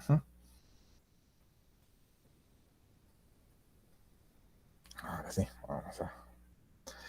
vamos a ver, chicos, para que ustedes me ayuden, porque si ustedes no me ayudan en esta parte, pues vamos a... Recuerden que yo les dije que yo necesito, pues, desarrollar ciertos aspectos en la otra clase con lo que es gestión de calidad. Y ahorita vamos a presentar esto. Ahí pueden ver, sí, la casa D16 y la casa D17, ¿sí? Sí, profe. Ok. Bueno, vamos, porque aquí sí necesito que, si hablan todos, estaría contentísimo. El asunto acá es que vamos a analizar las edades de las personas que viven en la casa D16, en la D17, y por aquí tenemos otra casa que la vamos a usar luego. Pero nos vamos a concentrar en estas dos casas. dice que el promedio en años de sus habitantes, que son 5 acá y 5 acá, es de 25 años. Cuando yo digo eso, ¿qué podemos decir? Todos los habitantes tienen la misma edad en esta casa que en esta. No, ¿Y por No. qué no? porque eso es un promedio, la sumatoria de toda dividida entre la cantidad. Ujú. Ajá. ¿Y qué más? ¿Qué más? Profe, podría ser que la mayoría tiene 25 años, que es diferente. Ajá, podría ser. O podrían haber valores extremos, unos muy pequeños y unos muy mayores, y que el promedio de eso. Ujú. Muy bien, excelente. Vamos a ver. Vean ustedes que acá tengo los habitantes 23, 24, 25, 26 y 28 años. Entonces, todos tienen un promedio de edad muy parecido. Y acá tenemos al niño de 1 año, al de 4, a mamá, a papá y la abuela que vive ahí. Entonces, si ustedes sacan el promedio, todo da 25. ¿Cómo puedo hacer yo para analizar estos datos? Porque aquí, estos datos, si ustedes ven a nivel de estadística, aquí voy otra vez, tengo que aquí hay, ¿cómo hago yo para medir qué tan variables son los datos? Entonces vean ustedes acá. Y ocuparíamos, pues creo que lo más óptimo es la desviación estándar para saber cuántos se separan entre ellos. Ajá. Entonces, si ustedes ven, por ejemplo, el rango es determinar el dato mayor menos el dato menor y me dice que la diferencia entre ellos es de 5, mientras que acá la diferencia de ellos entre el rango es simple y sencillamente de 69. Muchos dicen que esto es una medida de variabilidad, ¿verdad? El rango. Entonces, ahí la compañera usó un término, pero el rango tiene un problemita. ¿Qué pasa si nos vamos a esta casa de por acá? Y si yo analizo aquí, tengo 4 personas de 70 y una persona que tiene 1 año. Entonces vea que no es tan variable los datos. ¿No ven? Pero sí hay un dato que hace que se vea este rango tan alto. Entonces, para evitar eso, nosotros tenemos algo que se llama, y la compañera ya lo dijo, la variación estándar. Entonces, la variación estándar, yo sé que ustedes ya esto vieron por acá, ¿verdad? La población, la muestra y todo eso. No me voy a referir a eso, sino voy a buscarlo de forma práctica. Yo voy a darle copiar a esto, me voy a posicionar acá, le voy a dar pegado especial, le voy a decir que me transponga, es decir, yo quiero estos datos, no en forma horizontal, sino de forma vertical, y que por favor solo me dé los valores para que no jale más que eso. Entonces acá yo tengo los datos, acá yo tengo la media de esos datos, que nosotros ya sabíamos que era 25, pero por ahí lo tengo. Entonces, mi media es 25, entonces yo tengo que ver qué tan distantes están cada uno de esos datos con respecto a la media. Entonces resulta ser que yo le digo el primer dato que es 23, le voy a restar 25 que es el promedio y voy, perdón, en la mañana no lo hice y me jalé un tortón. ¿Sí? Y si yo llevo esto por acá, entonces voy a obtener simple y sencillamente los datos. Entonces tengo datos negativos y datos positivos. Estos datos negativos y datos positivos no me pueden molestar a la hora de yo buscar qué tan dispersos están del medio. Aquí, por ejemplo, ustedes ven que este menos 2 quiere decir que al lado izquierdo de 25 hay un dato que está a 2 espacios de distancia, este a 1, que sería el 23 y el 24. Hay 2 datos que están exactos en la media y hay un dato que está hacia la derecha, 3 posiciones, que sería 28. Pero para evitar esta situación, yo aplico una fórmula que se llama el cuadrado. Elevo al cuadrado esto que está acá. Entonces aquí Vamos a poner potencia. Vamos a decirle que por favor no se le dé esto a la 2. Y aquí obtenemos. Entonces, acá vamos a llevarnos esto. Y aquí obtenemos esto aquí ya tenemos sin problema del negativo. Entonces acá yo hago una suma de ellas, determino una media, que aquí sería este 14, lo voy a ir entre los 5 datos, y a este, que se llama varianza, le voy a aplicar, perdón, primero tengo que poner aquí la raíz cuadrada de la varianza, eso lo vieron ustedes, va a representar la desviación estándar. Entonces me da una desviación de 1,67. ¿Qué me quiere decir ese dato? Chicos, 1,67, ¿qué es lo que me dice? Que eso es lo que varía respecto a la media. Digamos, eso varía en Ajá. los datos respecto a la media. Ajá, o sea que varían respecto a la media 1,67. Eso es como establecer un promedio de variación, ¿verdad? O sea, que de la media hay una variación. Vamos a este otro. Este otro, pues, lo que yo tengo acá es este menos 25 que está por acá. Vamos a dejarlo acá. Y era en la mañana. En la mañana, meto la pata y en vez de restar, sumé. Entonces, acá vamos hacia allá. Aquí, por ejemplo, vemos que el primer dato está a 24 hacia la izquierda de distancia, el otro a 21. Hay uno que está a 1 a la izquierda y hay dos que están 1 a 1 y otro a 45. Entonces, acá pues vamos a realizar la potencia. 2. Y aquí le damos a la 2. Hacemos lo mismo. Sumamos.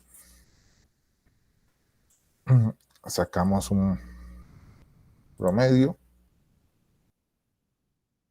Y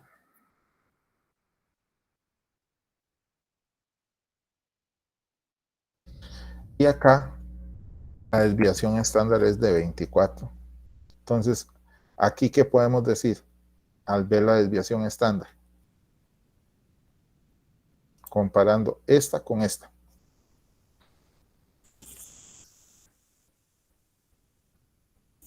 Se vale hablar de Los datos sí variaron un montón, profe. que hay una variabilidad más alta en esta que en esta, que los datos son más variables. Precisamente eso es lo que Deming decía, que lo que usted tiene que entender es la variabilidad. Si usted entiende la variabilidad de los datos, va a poder analizar qué es lo que hace que varíen. Obviamente aquí no podemos, ni Dios lo quiera, ¿verdad? Ver cómo ajustamos la edad de la abuela, porque eso va a ser imposible, o cómo ajustamos la edad de los nietos. No lo vamos a poder hacer. Digamos, esto es un caso hipotético para que ustedes analicen ese concepto de variabilidad. Ya cuando lo apliquemos en peso, en cantidad, que eso se le llama atributos, las condiciones medibles de un producto, es decir, el nivel de acidez, el nivel de cierto líquido, la cantidad de agua que tenga o el porcentaje de agua, son atributos. En calidad de atributos se le llaman a las condiciones medibles. Peso y eso, ténganlo presente. Nosotros trabajamos sobre los atributos en gestión de calidad. ¿Alguna duda?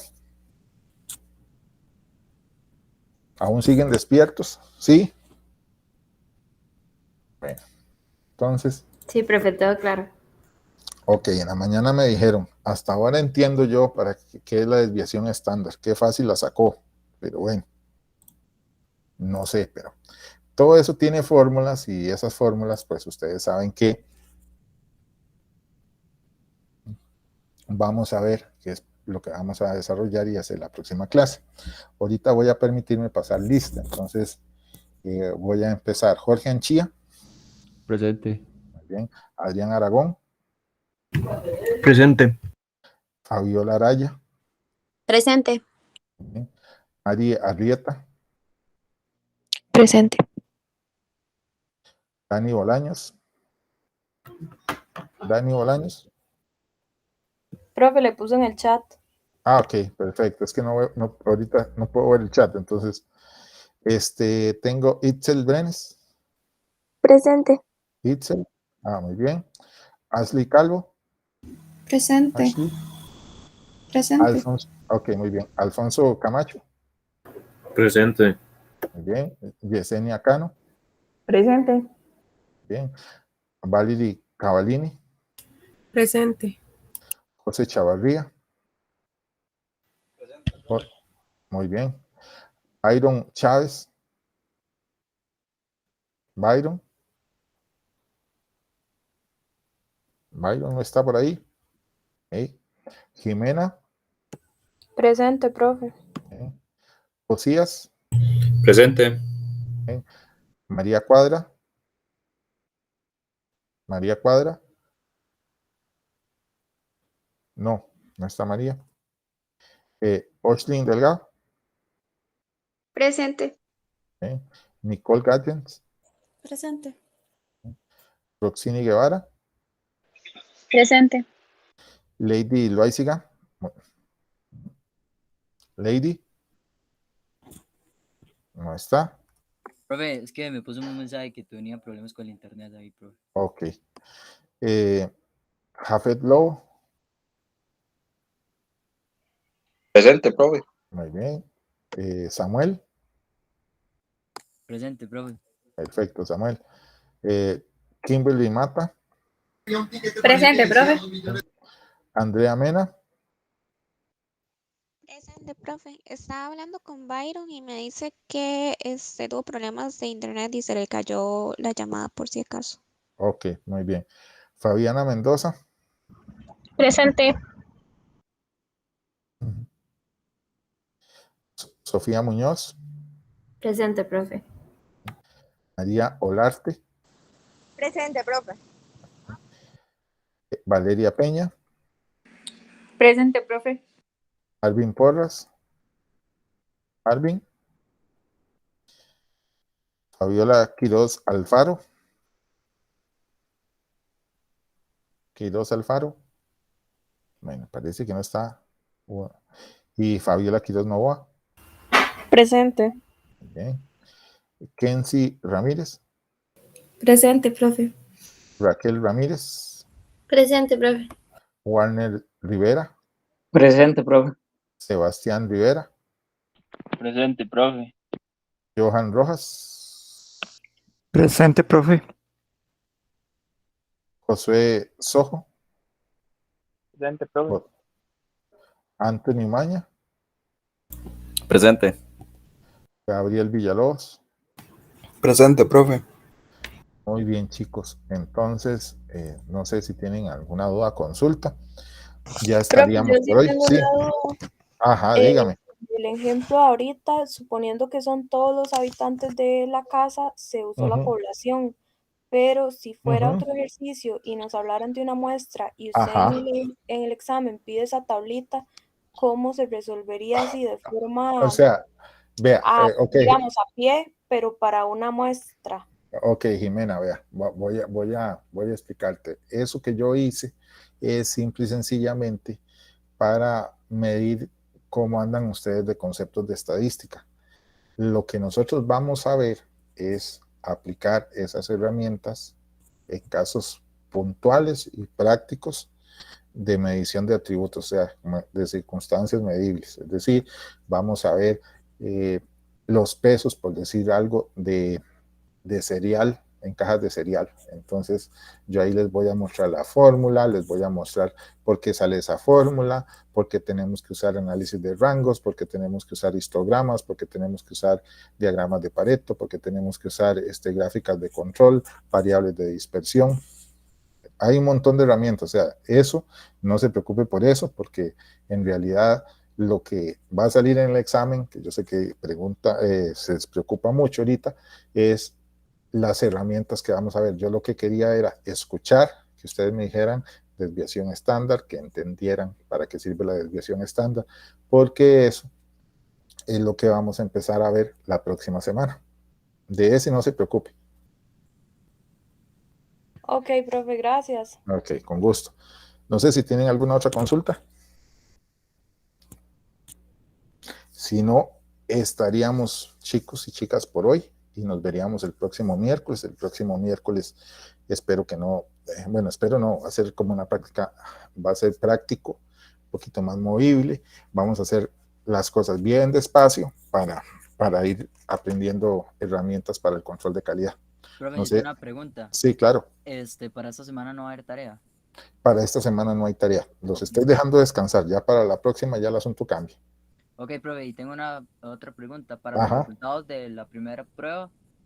Y este fin de semana es que ve, yo tengo grupo lunes, el miércoles tengo 2 y mañana jueves tengo. Entonces yo lo que empiezo es por lo general a ir enviando conforme lo voy revisando. Entonces yo lo que es, el viernes tengo una reunión en la escuela, ya sábado, domingo, lunes ya empiezan a ir llegando los resultados.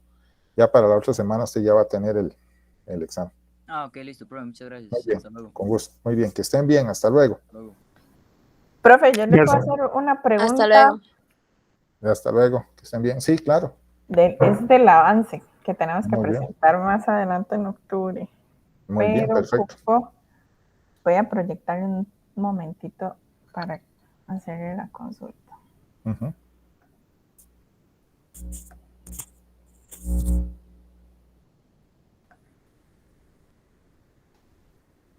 Aquí en este proceso,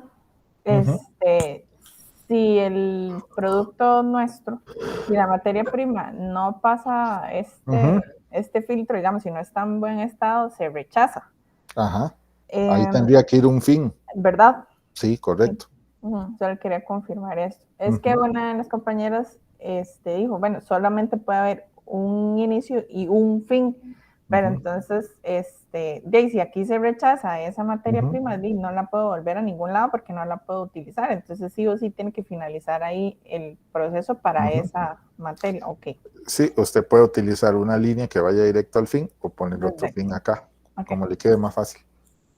Ok, perfecto. Y la otra consulta era sobre la matriz de riesgo. La parte de los indicadores era lo que nos tenía un poquillo ahí como más confundidos a los de mi grupo.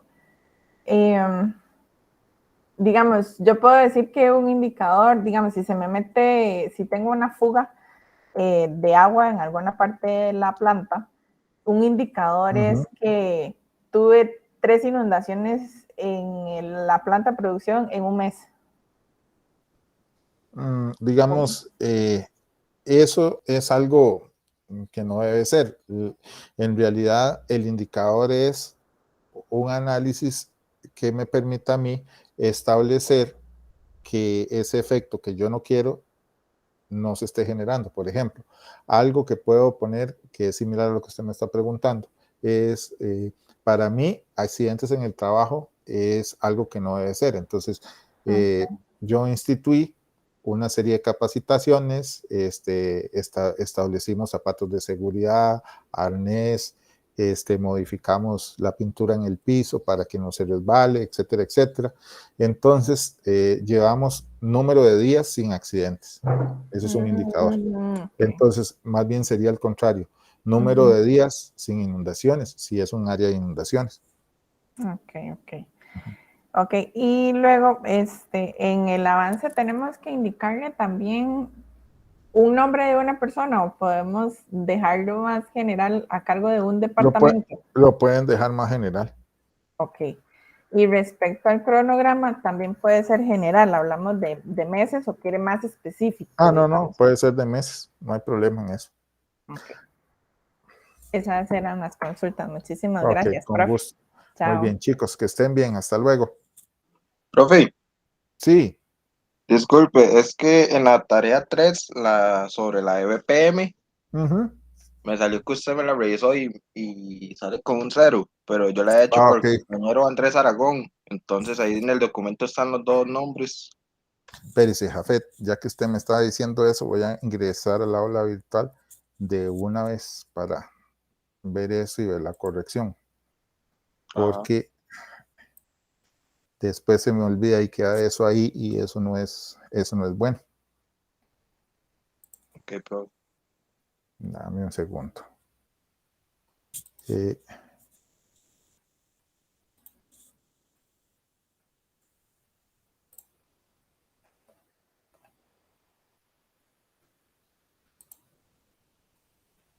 Profe, vieras que al inicio estaba lloviendo mucho y no escuché lo de los cambios del